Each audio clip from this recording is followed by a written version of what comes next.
paz, shalom, Igreja Serave da Praça Seca. Eu quero me apresentar, meu nome é Paola e eu estou em missão aqui na Itália. E hoje eu quero compartilhar com vocês um texto da Palavra de Deus, mas eu quero já deixar registrado minha gratidão a Priscila Guto por esse convite. Amém? E o texto que eu quero compartilhar com vocês é um texto muito conhecido que está em Jeremias 18. E o tema dessa reflexão, eu quero falar sobre você, um instrumento nas mãos de Deus. Deus quer usar a sua vida, Deus quer usar os seus talentos, Deus quer usar aquilo que Ele tem colocado dentro de você, nesse tempo, nessa geração, na geografia que você faz parte. E antes de eu ler o texto, eu quero compartilhar um pouco como é que eu vim parar aqui na Itália, como é que foi isso. E no ano de 2018, no final de ano de 2018, eu fui a um café lá em São João de Meriti, longe, nunca tinha ido nessa igreja. E chegando lá ia ser uma manhã, uma tarde de intercessores. A Priscila foi, algumas amigas minhas intercessoras foram. E durante tantas palavras que eu recebi naquele café tão abençoado, a última palavra foi do apóstolo Glaucio Coraiola. E ele falou algo que foi profundamente no meu coração sobre missão. Eu não sabia como ia ser, eu não sabia que país ia ser, eu não sabia quanto tempo que ia acontecer, eu só sabia que dentro do meu coração algo tinha acabado de ser mudado. Algo Deus tinha transformado dentro de mim. E é assim que Deus faz. Deus às vezes tira você da terra da sua acomodação e te leva para uma terra que Ele tem para você. E pouco tempo depois, o meu esposo começou a ver que ele tinha descendência italiana e começou a procurar os documentos, e começou a se preparar. E toda vez que ele se preparava, e toda vez que ele procurava um documento, e toda vez que se aproximava da viagem, Deus me lembrava daquele dia. É assim que Deus faz. Quando ele veio para cá, o tempo que eu fiquei lá, ele veio para cá antes do que eu. Eu fiquei 5 meses ainda lá com a minha filha esperando. E nesse tempo que eu fiquei esperando, eu fiz muitos seminários, muitos congressos. Eu fui sendo cheia da palavra de Deus. Eu fui sendo trabalhada por Ele. E nesse tempo em que eu estava me preparando para vir para cá, Deus começou a falar no meu coração: sai da tua casa, lá abre mão do teu conforto, abre mão das discípulas que você já teve, abre mão da igreja que você faz parte. Eram tantas renúncias que eu tinha que fazer que eu às vezes pensava se realmente era Deus que estava me chamando. Mas sabe, quando Deus tem um chamado para a minha vida e para a sua vida, não temos dúvida.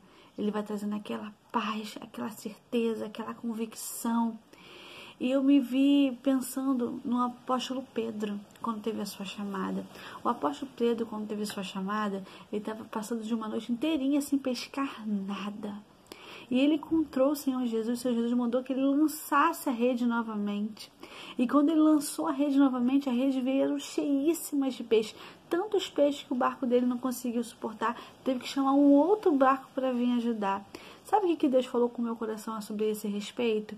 É que Deus nos chama, Deus tem algo grande para a minha vida e para a sua vida, não apenas quando as coisas vão mal, não apenas quando a sua igreja não vai bem. Deus te chama quando tudo está bem. Ele quer ver se a gente ama Ele, se a gente é atento a ouvir a voz dEle. Quando eu vim para a Itália, eu tinha um bom número de células, um bom número de discípulos que me acompanhavam, me amavam e que eu conhecia. Eu estava no meu país, eu estava na igreja que eu já fazia parte há 16 anos. Quer dizer, era a minha terra do conforto, era a minha zona de conforto.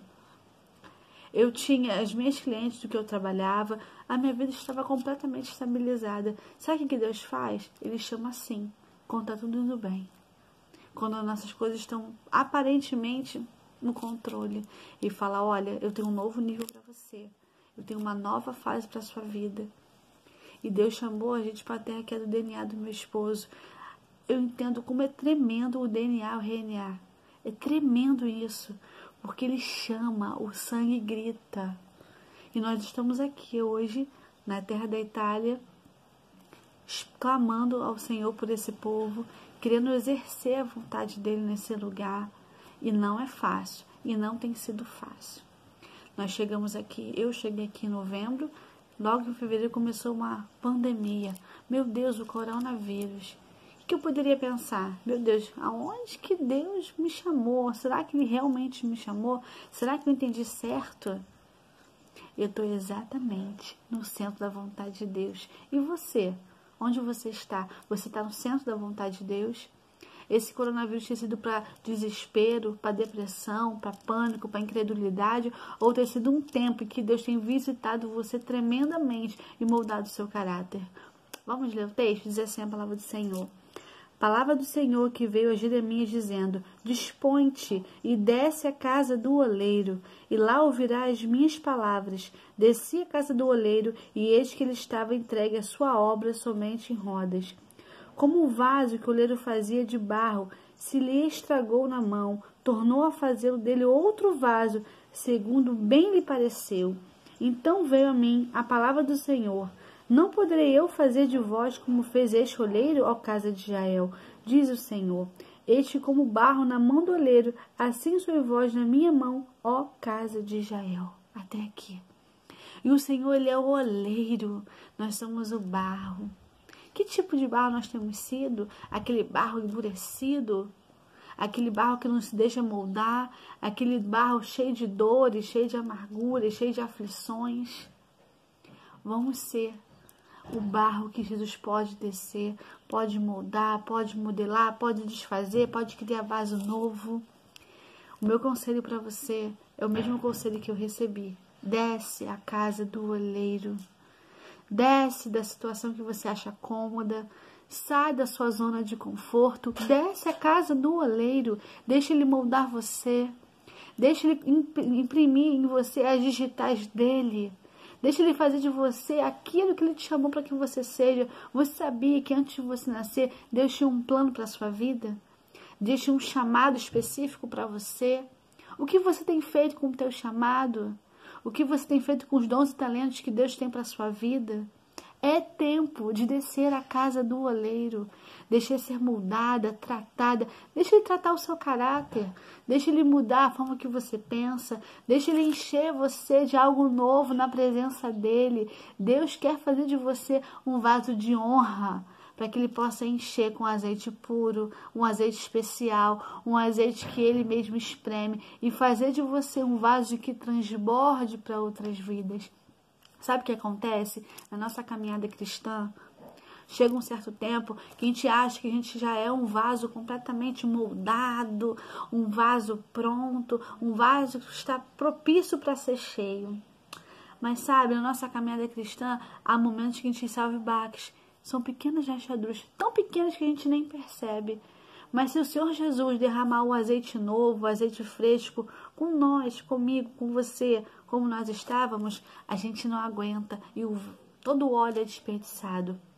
Mas se você permitir que Ele te quebre, que Ele te molde, que Ele te cure, que Ele te liberte, que Ele trabalhe no seu interior, quando você estiver exatamente pronto, quando você estiver no lugar que Deus tem para que você esteja, Ele vai derramar um azeite novo. E é assim que tem sido com a minha vida. E em nada tenho achado que é em vão. Mesmo eu dentro de casa, mesmo dentro eu em isolamento, porque aqui na Itália foi muito severo o isolamento, eu tenho visto a mão do Senhor. Eu tenho visto Deus agir, eu tenho visto Deus curar pessoas aqui, eu tenho visto a boa palavra sendo liberada, eu tenho visto aquele coração de pedra dos italianos sendo mudado, eu tenho visto uma onda de solidariedade impactante, que só quem Deus faz, só quem pode fazer isso é o Senhor.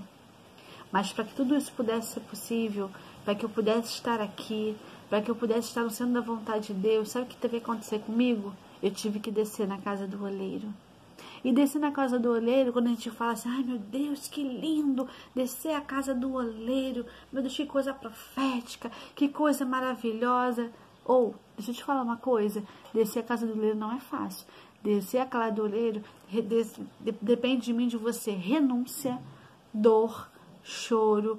Ele vai ter que quebrar aquilo que você pensa, ele vai ter que quebrar os seus pensamentos, ele vai ter que mudar o que você pensa sobre você mesmo. Descer a casa do oleiro não é para qualquer pessoa. Descer a casa do oleiro é para aqueles que escutam a voz de Deus e obedecem. Descer a casa do oleiro precisa de coragem.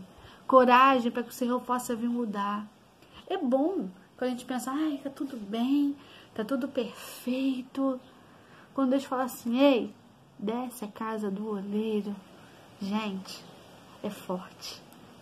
Descer a casa do olheiro é você pegar tudo aquilo que você pensa que tá bom e abrir mão. É renunciar à sua vontade, é renunciar aos seus pensamentos para que Ele faça de você e de mim um vaso de honra, para que Ele possa vir encher. Deus tem um plano para a sua vida, Deus tem um ministério para você, Deus tem te chamado. Até quando você vai ficar sentado no banco? Até quando você achar que esse chamado é para outras pessoas? Pregar a palavra de Deus, levar a boa semente, é para mim e para você. Deus quer usar você. Nessa palavra, agora eu estou já caminhando para o fim, eu quero te fazer um convite, um desafio. Desça a casa do olheiro. Pergunta ao Senhor se você está no centro da vontade dEle. Pergunta ao Senhor o que Ele quer fazer com você. Desperta, igreja. Esse é o tempo que o Senhor tem falado para nós despertarmos, acordarmos, mudarmos. Não é tempo mais de ser ouvintes da palavra, é tempo de sermos propagadores da palavra. E é impossível você propagar a palavra se a sua vida não seja um testemunho desta palavra. Por muito tempo, a palavra era apenas passada, ensinada e não vivida. É tempo de vivermos a palavra e as pessoas vão ver a minha vida e a sua vida um testemunho da palavra. Deus tem planos para a minha vida, Deus tem planos para a sua vida, Deus quer te usar, Deus quer fazer de você uma flecha, que Ele possa vir, lançar você longe. Mas para uma flecha ser lançada, como é que é o movimento? Ele puxa a flecha bem perto do peito. Para você saber se você está indo para o caminho certo, você tem que estar perto do coração de Deus. Você tem que ser uma flecha talhada. Se você é uma flecha que não está polida, uma flecha que não está afiada, você vai ser lançada para qualquer direção sem nenhum tipo de propósito. Mas quando você é uma flecha na aljava de Deus, sendo trabalhada, sendo afiada, sendo totalmente trabalhada por Ele, você vai chegar perto do coração de Deus. Quando Ele te soltar, você vai para o seu destino profético. Quando Ele te enviar, você vai fazer aquilo que Deus chamou para você fazer desde que antes você nascesse. Deixa eu te falar uma coisa, em Isaías fala que desde o ventre da nossa mãe, o nosso Pai nos formou, nos forjou, Ele colocou o seu nome. Não apenas o nome que todos conhecem, mas o seu nome no mundo espiritual. Qual é o seu nome? Você foi chamado para ser um pastor? Você foi chamado para ser um mestre, você foi chamado para ser um evangelista, você foi chamado para ser um profeta, você foi chamado para ser um missionário. Não importa qual o seu chamado, o que importa é se você já reconhece qual é o chamado que Deus tem para a sua vida. Eu encerro essa palavra dizendo para você, está pronto para descer a casa do olheiro? Você está preparado para ser formado, forjado, moldado, trabalhado, para que aí sim um vaso de honra ser cheio e ser usado na presença dEle? Eu quero orar com você. Pai querido, Pai amado, Deus, Pai, eu quero te louvar por esse tempo, por essa oportunidade de levar a sua boa palavra. Que os teus filhos, Pai, que estão me ouvindo, aonde esse vídeo chegar, Pai, sejam despertados para essa realidade. Nós somos chamados pelo Senhor. Nós temos um ministério profético para a nossa vida. O Senhor já sonhou conosco. O nosso ministério, nosso chamado já foi, Pai, desde que nós fomos forjados no ventre da nossa mãe. Que nós possamos ouvir a sua voz. Ser permitidos, ó Pai, ser trabalhados por Ti. Para quando o Senhor, Pai, vier falar conosco, nós possamos estar aptos para ouvir a Tua voz. Abençoe no Senhor a nossa casa, a nossa família, que o Senhor possa vir, Pai, nos abençoar, que o Senhor possa, Pai, se revelar a nós nesse tempo, Pai. Que nada, Pai, possa passar batido por nós. Que nós não possamos, ó Pai, passar por esse coronavírus apenas, Pai, com um povo com medo, depressivo, mas que nós possamos entender este tempo, Pai, de isolamento, que o Senhor tem um chamado profético para as nossas vidas. Abençoa, Pai, a igreja Serave em Praça Seca. Abençoa os seus pastores. Abençoe, Pai, os seus olheiros, Pai, os seus obreiros. Cada vida que está naquele lugar, cada família seja alcançada pelo Teu Espírito, Senhor. Que nós possamos juntos, Senhor, como reino de Deus, propagar a boa semente que é a Tua palavra. Que nada volte vazio, Senhor. Nos usa, Pai, como instrumentos da Tua vontade. Em nome de Jesus, amém. Um beijo a todos, foi um prazer estar com vocês. Tchau.